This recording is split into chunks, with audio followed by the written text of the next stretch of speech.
Hello, I'm Deborah Buenting, and today is July 27th, 2023, and I'm here with Paul McNeill, who has been around First Congregational for a while, and so we're going to chat about your experiences, okay? Sure. All right. So what are some of your first memories of First Congregational Church? Well, it goes back to the 80s. I got introduced to the church by Marcy Brown, who I was dating at the time. And we eventually got married here. And that was in 85. I started attending here in 84. It was a very different place then. How so? Well, there's fewer people. The activities were different. Maybe I didn't recognize what all was happening in those days because I was brand new to the church. But it was a good place for me. What drew you here? Marcy. A girl. There you go. And did you become a member then? I did. I don't know exactly what year, but sometime in the 80s, after 85. So it's coming up on 40 years ago. Okay. And who was pastor then? Jerry Jordan. Jerry Jordan. All right. What capacities have you served in? What kind of teams and ministries have you been part of? Oh my. Here? And what were those like for you? Any number of committees, stewardship, nominating. Some of those committees don't exist by that name anymore. Buildings and grounds. Sung in the choir. Been Joseph in the ministry. Been a king in the ministry. A shepherd in the ministry. Been on the board as in charge of buildings and grounds and vice moderator. Led the virus guidelines committee, how to survive when we didn't know. During COVID. Yeah. My goodness, what else? Oh, Madrigal, the B&B group.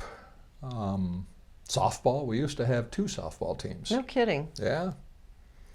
One year we had 2 softball teams, and it turned out in the end of the season tournament, those 2 teams were supposed to play each other. How'd that work the whole out? Vacation, well, didn't. We couldn't put a whole team together because people were on vacation, so we didn't get to play each other. Oh my goodness. Wow, those were the days, huh? Yeah. Wow, it's hard to imagine a softball team today, isn't it? Yeah, it is. Somehow times are different. Well, we need more involvement like that. There's 3 of us that are trying to get started doing some golf stuff, just to see if we can get some involvement that is outside of the pew. Yeah. Interesting. Who do you remember as friends? Good friends over these years that you've been here? It's difficult for me to go through and name names, not because I don't know, but because I'm afraid of leaving someone out. There's any number of people that are friends that have died. When you've been here as long as I have, the patriarchs and the matriarchs, they age out. But it's a very large group of people through 9 to Dine. A lot of memories of meeting people in 9 to Dine and now socializing with them even today. And having a kinship that you easily get through a church relationship.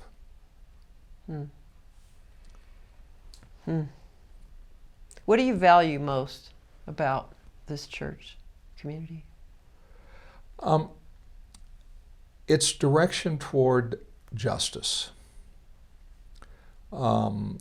Social justice, accepting, being a light in the what I'll say is dim world of people with opinions that I simply cannot agree with. The way that things are happening around us, in trying to ignore history, interpret the Bible as something that I don't agree with. So being a beacon to shine on and say, wait a minute, hold it, here we are, there's a different message here. We want to make sure you have an opportunity to hear it. What are some adjectives you would use to describe this church?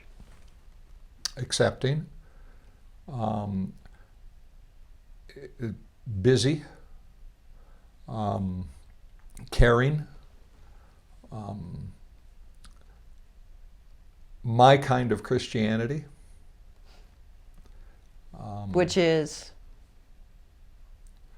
Well, a progressive direction toward what we think Jesus would do, what we think our guidance is from the Bible, as opposed to,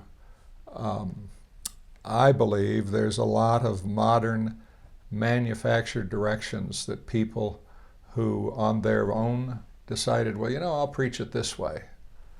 And it becomes misguided, I believe.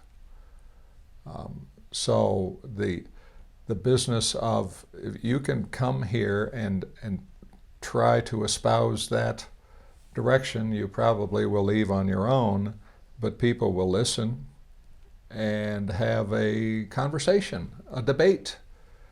And I think that I like that a lot, that if I have an opinion and I want to voice it, and you don't agree, you don't throw me out. Civility. Yeah. Yeah. Openness. Yeah. What advice would you give to the congregation for the next 150 years? Pay attention to where we've been. History repeats itself. Try to repeat the good stuff. Try to avoid the stuff that were trials. Be a leader in the community, and keep your eye on what the original direction was, because that's the basis and the foundation. What was the original direction?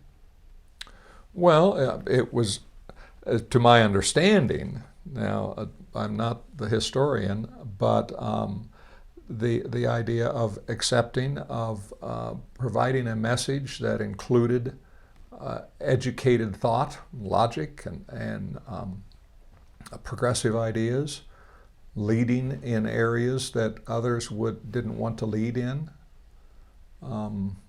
The church and the denomination affiliation has been a lead in women being involved in the church, in gay and lesbian, in accepting people for who they are and what they are, as opposed to trying to change them, as opposed to having prayer meetings to get people to change.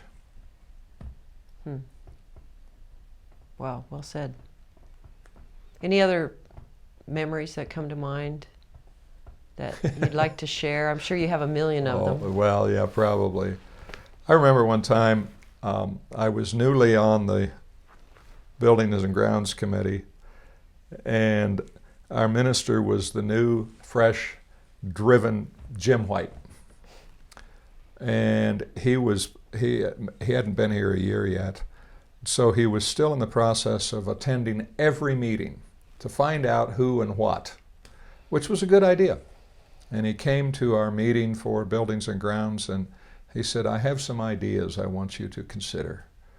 And one of the ideas that he presented us with was taking the stone out of what had been the wall of the original church, and it made it, at that time when you went in the door in the back under the bell tower, you were in a small vestibule. You couldn't go left and go up the 2 steps that are there now. It was a stone wall, big stones, okay, foundation stones. Wanted to take that out and make it so you could move through there. And I thought, man, this guy is full of craziness. And if you go up there right now, you find out that it happened. And it was that kind of sort of direction that he gave us every step of the way. Always, he didn't put his toe in the water. He jumped in and said, join me. Boldly innovating? Yeah. Taking on projects that anybody would say, that the social, the physical, you name it, taking on projects anybody would say, you can't do that. You're going to wear yourself out. That speaks to something that I feel very drawn to as well, is this openness to new ideas, to change. It doesn't have to be like it always was. We can go forward and we can embrace new things. And as we get new information, we can make new decisions, right? Well, and I think that probably in the life of any church, especially this one, there are times that you can look back after 150 years where you had some of that que sera settling. And you ask the question about going on in the next years. Don't let that happen.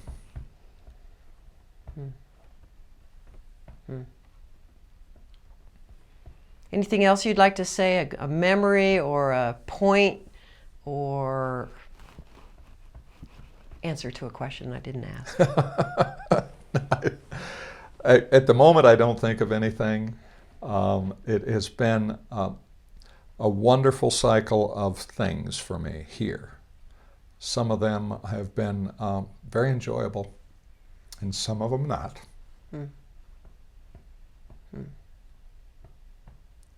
Thank you. Thank you.